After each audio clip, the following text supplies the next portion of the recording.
여러분, 만약 내일 아침 뉴스에서 한국, 중국, 일본 역사적 통합 선언이라는 속보가 뜬다면 세계는 어떻게 반응할까요? 미국 월스트리트는 그 순간 서킷 브레이커가 작동하고 유럽 각국 정상들은 긴급 화상회의를 소집할 겁니다.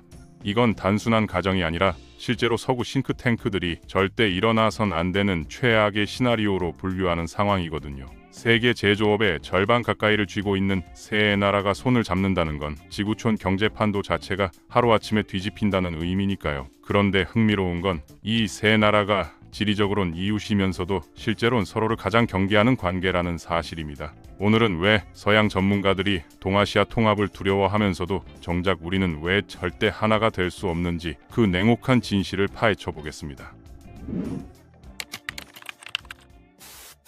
먼저 유럽 이야기부터 시작해야 할 것 같습니다. 1945년 제2차 세계대전이 끝났을 때 유럽 대륙은 문자 그대로 폐허였거든요. 프랑스와 독일은 70년 동안 3번이나 전쟁을 벌였고 서로의 청년들을 수백만 명씩 전쟁터에 묻었습니다. 그런데 놀랍게도 불과 6년 뒤인 1951년 이 두 나라는 유럽탕 철강 공동체라는 걸 만들면서 손을 잡습니다. 어떻게 이게 가능했을까요? 핵심은 바로 석탄과 철강이라는 전쟁 물자를 공동 관리하자는 아이디어였습니다. 내 것 구분 없이 함께 쓰면 서로 총뿌리를 겨눌 이유가 사라진다는 지극히 현실적인 계산이었죠. 하지만 여기엔 결정적인 전제 조건이 있었습니다. 독일의 철저한 반성과 영토 포기였거든요. 독일은 과거 침략 전쟁에 대해 무릎을 꿇었고 알자스 로렌 같은 분쟁 지역을 프랑스에 완전히 넘겨주면서 다시는 영토 문제로 칼 뽑지 않겠다고 선언했습니다. 주변국들도 이걸 믿었죠. 게다가 유럽은 지리적으로 라인강과 도나우강 같은 거대한 수로와 평원으로 연결되어 있어서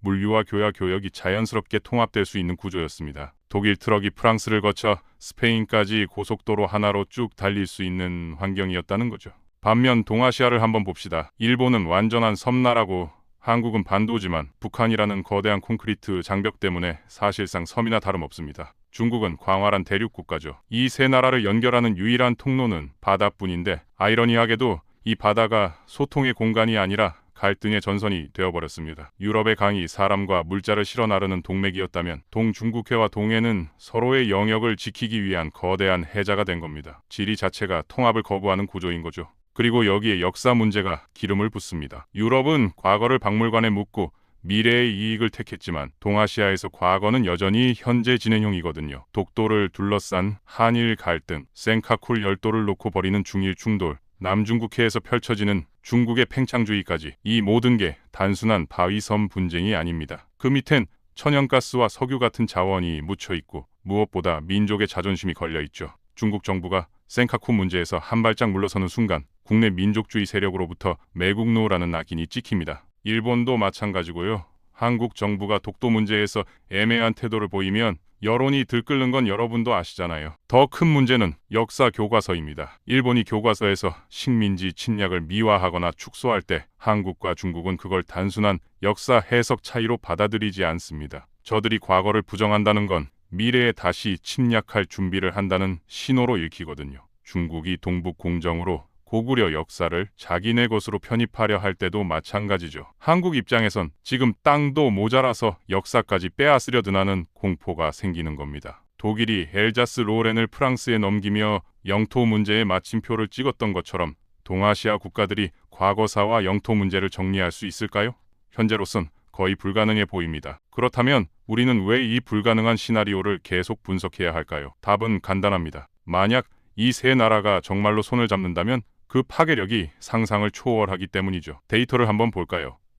2024년 기준으로 한중일 3국의 GDP 합계는 약 24조 달러입니다. 이미 EU 전체 GDP인 18조 달러를 훌쩍 넘어선 수치거든요. 하지만 진짜 무서운 건 GDP 같은 숫자가 아니라 이들이 장악하고 있는 실물 경제의 핵심 고리들입니다. 반도체 산업을 봅시다. 한국은 메모리 반도체에서 세계 시장 점유율 70%를 차지하고 있고 중국은 히토류 같은 핵심 원자재의 90%를 생산하며 일본은 반도체 제조에 필수적인 불화수소 같은 극자외선 노광 소재를 거의 독점하고 있습니다. 이 세 나라가 오늘부터 우리끼리만 거래한다고 선언하면 미국의 애플도 유럽의 자동차 공장도 당장 멈춰 설 수밖에 없는 구조입니다. 전 세계 스마트폰과 전기차, 데이터 센터가 동아시아의 허락 없이는 단 하루도 돌아갈 수 없다는 거죠. 조선업도 마찬가지입니다. 2023년 전 세계 선박 건조량을 보면 중국이 42%, 한국이 29%, 일본이 18%로 세 나라 합치면 89%입니다. 바다를 건너는 물류의 하드웨어를 거의 점하고 있는 셈이죠. 여기에 배터리 산업까지 보면 더 압도적입니다. 한국의 LG 에너지 솔루션, 삼성 SDI, 중국의 CATL, 일본의 파나소닉이 전기차 배터리 시장의 80% 이상을 장악하고 있거든요. 앞으로 세상이 전기차와 재생에너지 중심으로 재편된다면 이 세 나라가 쥐고 있는 배터리 공급망이 곧 새로운 석유가 되는 겁니다. 더 무서운 건 금융입니다. 만약 한중일이 단일 통화를 만들고 역내 무역에서 달러 대신 자체화폐를 쓴다고 상상해 보세요. 현재 세계 무역의 60%가 달러로 결제되는데 이 세 나라의 역내 교역 규모만 해도 연간 7천억 달러가 넘습니다. 여기에 아세안 국가들까지 끌어들이면 달러 패권은 순식간에 흔들릴 수 있죠. 미국이 한미일 협력은 강조하면서도 한편으론 이 세 나라가 독자적인 경제 블록으로 뭉치는 걸 극도로 경계하는 이유가 바로 여기에 있습니다. 뭉치면 세계를 지배하지만 흩어져 있기에 미국이라는 중재자가 필요한 구조를 만들어 놓은 거거든요. 그런데 아이러니한 건 이 세 나라가 서로를 불신하고 경쟁하기 때문에 오히려 더 빠르게 성장했다는 점입니다. 한국이 반도체에서 일본을 추월하기 위해 밤낮으로 연구개발에 매진했고 중국이 한국의 디스플레이 기술을 따라잡기 위해 천문학적인 돈을 쏟아부었죠. 일본도 배터리 기술에서 뒤처지지 않으려고 전고체 배터리 개발에 국가 역량을 집중하고 있습니다. 이 치열한 경쟁이 동아시아를 지난 30년간 세계에서 가장 역동적인 기술 혁신 지역으로 만든 원동력이었던 겁니다. 유럽이 협력을 통해 평화와 안정을 택했다면 동아시아는 경쟁을 통해 혁신과 성장을 선택한 셈이죠.